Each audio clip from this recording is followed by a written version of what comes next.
जब हम एक लोटा जल लेकर शंकर जी के मंदिर में जाते हैं और जल, जरा ध्यान देना जितने लोग देख रहे हैं, ये शिवलिंग है, ये जलाधारी है, ये सामने चरण है। शिवलिंग, जलाधारी और यहां से जहां पानी बहता है वो स्थान। शिवलिंग के ऊपर होती है जलाधारी, जिसमें से एक एक बूंद पानी टपकता रहता है। सबने दर्शन करे हैं ना? जो ऊपर से पानी गिरता रहता है एक एक बूंद, वो शंकर भगवान की 5 बेटियां हैं। शिव जी की 5 लड़कियां, जया, विशारा, शामली बारी, दौतली और देव। ये शिव जी की 5 बेटियां। इन 5 बेटियों का नाम हमने पहले भी आपको कहा। रात्रि को जो नींद की गोली खाकर सोता है, उससे हम निवेदन करेंगे कि 1 हफ्ते आप नींद की गोली मत खाओ। पलंग पर सोने से पहले मोबाइल बंद करने के बाद हाथ में थोड़ा सा जल लो। जया, विषहरा, शामरी बारी, दौतली, देव, 5 लड़कियों का नाम लेकर आचमन कर कर आप सो जाइए। आपको नींद की गोली खाने की जरूरत नहीं पड़ेगी। सुबह आराम से आपकी नींद खुलेगी, आपको जरूरत ही नहीं पड़ेगी।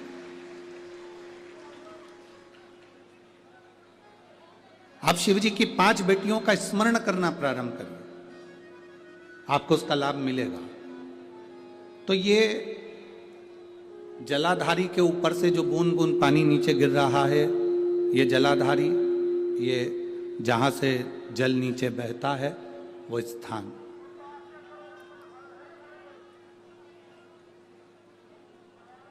जिस व्यक्ति ने अपनी जीवन काल में परिवार से, कुटुंब से आस नहीं लगाई, भगवान को अगर जल चढ़ाने के लिए, शिवलिंग पर जल चढ़ाने के लिए शिव मंदिर जा रहे हो और तुम्हारे को लगता है कि आज मेरा ये कार्य है और बाबा तुम मुझे पूरा करना, आज मैंने संसार वालों से आस नहीं लगाई, आपसे आस लगाई है, तो जल चढ़ाने के तरीके को बदल लो। हाथ में जो जल है उस जल को यहाँ जो अशोक सुंदरी का स्थान है, यहां से जल चढ़ाते चढ़ाते शिवलिंग पर पूरा जल समर्पित कर दो। 1 या 2 बार कर कर देखना, आपको दुनिया से आस लगाने की जरूरत नहीं पड़ेगी, बाबा आपका कार्य सफल जरूर करेगा। थोड़ा सा तरीका चेंज है जल चढ़ाने। अशोक सुंदरी से चालू करोगे, शिवलिंग तक लेकर जाओ। अशोक सुंदरी से ये जो जलाधारी जल बहता है, यहां से चालू कर कर शिवलिंग तक उस जल को लेकर जाओगे। जब हम भगवान देवाधिदेव महादेव को जल चढ़ाते हैं, उसके 5 अलग अलग तरीके हैं। बहुत सावधानी से सुनना कथा, आपकी और हमारी जिंदगी की सार्थकता को सिद्ध करने वाली कथा। आज पंजाब की इस पवित्र भूमि पर अगर ये प्रसंग निकला है, तो इसको आप अगर सुनेंगे तो आपका जीवन सार्थक होगा। शिव जी को 5 तरह से जल चढ़ाने का तरीका है। जैसे पंचामृत होता है, दूध, दही, शहद, घी, शक्कर, ये सब पंचामृत के अंतर्गत आते हैं, उसी तरह शंकर जी को 5 तरह से जल चढ़ाने का क्रम वर्णित किया गया। अब उसको समझेंगे, बहुत सावधानी से समझिएगा। पहला, जल लेकर आए, सीधे डायरेक्ट शंकर भगवान के शिवलिंग पर चढ़ा दिया। यह प्रथम जल का चढ़ाने का तरीका। दूसरा, जहां से पानी बहकर जाता है, जहां से जल बहकर जा रहा है, उसके ठीक विपरीत जल उत्तर में जा रहा है, आप दक्षिण में खड़े होंगे और दक्षिण में खड़े होकर उत्तर की ओर मुख करेंगे और शिव जी को जल समर्पित करेंगे। ये रोग मुक्ति करने वाला है और हमारे रोग पर हमें विजय प्रदान करने वाला। ये जल चढ़ाने का तरीका। एक, सीधे मंदिर में गए, लोटा भर कर जल उठाया, शिव जी को चढ़ा दिया। दूसरा, जल जहां से पानी बहता है, शिव जी का चढ़ा हुआ जल जहां से बहकर जाता है, उसके ठीक विपरीत में शिव जी का जल इधर जा रहा है, तो तुम यहां खड़े हो, तुम यहां बैठो, यहां मत बैठना, यहां मत बैठना, इधर बैठो। अगर रोग का निवारण है तो यहां बैठकर। तीसरा, अशोक सुंदरी से जल चढ़ाते चढ़ाते शिवलिंग तक लेकर जाना और शंकर भगवान के शिवलिंग पर पूर्ण जल समर्पित करना। ये तीसरा तरीका, ये कार्य की सिद्धता के लिए। हम जब किसी से आस ना लगाकर परमात्मा से विनती करते हैं तो वो विनती करने का तरीका तीसरा। चौथा, शिव जी पे चढ़ा हुआ जल 5 जगह पर समर्पित करना। गणेश जी, कार्तिकेय, अशोक सुंदरी, शिवलिंग और जलाधारी। जीवन में कभी एक मौका मिल जाए गंगा जी के घाट जाने का, और गंगा जी के तट पर अगर आप पहुंचे हैं, गंगा का स्नान करने के लिए गए हैं, अगर गंगा के तट का कंकर मिल जाए तो 7 बार हाथ की अंजलि में लेकर उस कंकर पर जल छोड़ दो। कंकर नहीं मिले, बालू मिल जाए, रेत मिल जाए तो उसकी एक शिवलिंग वहीं पर घाट पर तैयार कर कर उस पे 7 बार जल छोड़ दो। और यदि बालू भी ना मिले तो गंगा के जल को ही गंगा के जल में 7 बार अपने मन की कामना कर कर जब हम छोड़ते हैं और गंगा से जब हम विनती कर कर आते हैं, हर हर महादेव कहकर जब हम आते हैं तो गंगा हमारे मन के मनोरथ को पूर्ण करती ही है। ये निश्चित था। केवल वही गंगा से मतलब नहीं है। शिव महापुराण की कथा जहां होती है, स्वयं वेद व्यास जी वर्णन करते हैं 24,000 श्लोकों में। विद्येश्वर संहिता में स्वयं वेद व्यास जी महाराज कहते हैं कि शिव महापुराण की कथा जहां होती है, शंकर वहां विराजमान होते हैं, और शंकर जहां विराजमान होते हैं वहां गंगा स्वयं विराजमान होती है। जब हम कथा के पंडाल में बैठकर भी हर हर महादेव कहकर दिल से बाबा को पुकार कर अपने मन की बात कहते हैं तो बाबा उसको स्वीकार करता है। मोनिका है, मेरे पति का नाम संजय सिंह है। मैं दिल्ली स्वरूप नगर की निवासी हूँ। कहीं बैठी हूँ तो हाथ हिला सकती हैं, अगर कहीं बैठी हो तो हाथ हिला सकती हैं। मेरा नाम मोनिका है, मेरे पति का नाम संजय सिंह है। मैं दिल्ली स्वरूप नगर की निवासी हूँ। मेरा फ़ोन नंबर ये है। कहीं बैठी हैं? अच्छा, सीढ़ी पर है, ठीक है। आप हाथ हिला दीजिए। श्री शिवाय नमस्तुभ्यम। ठीक है, कैमरे वालों को दिख गया है ना? ठीक है। भोले बाबा की कृपा का मैं क्या वर्णन करूं गुरुदेव।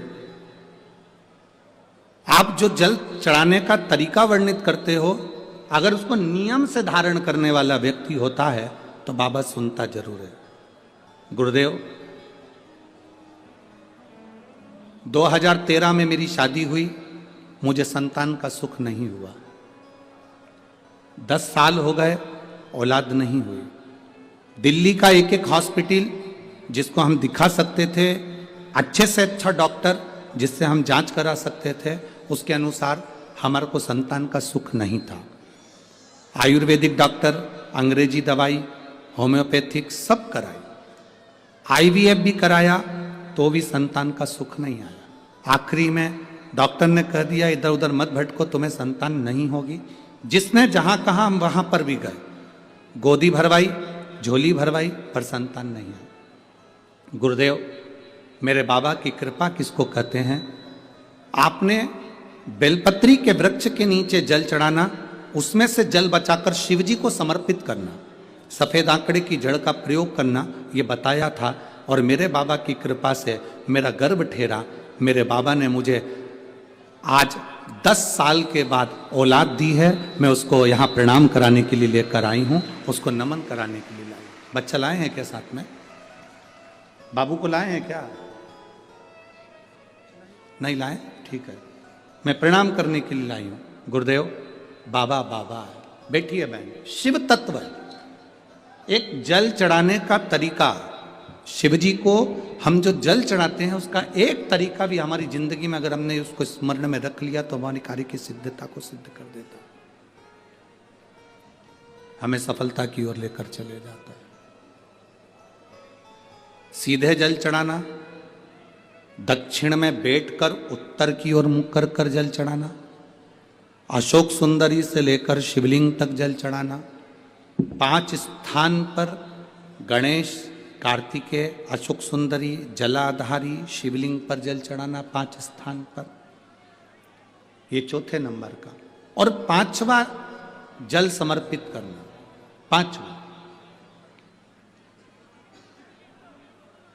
पांचवें नंबर का जल।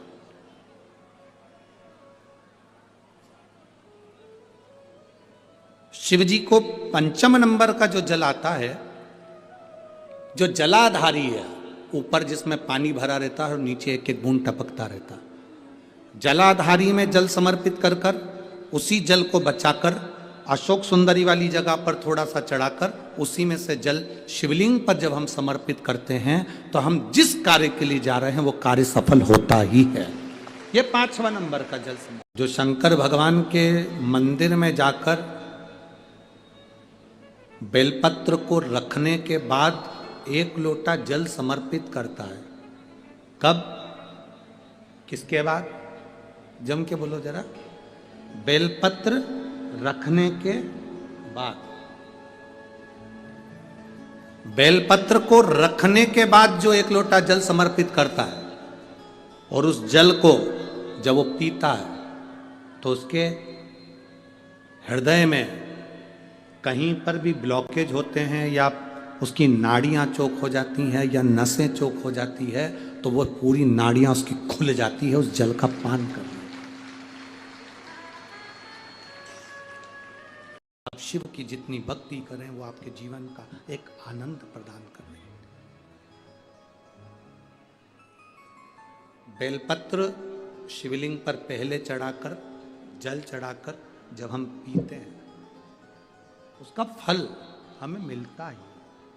आप में से एक माता कोई यहाँ पर बैठी हुई हैं जिनके 20 साल से घुटने टेढ़े थे और घुटने में गैप था।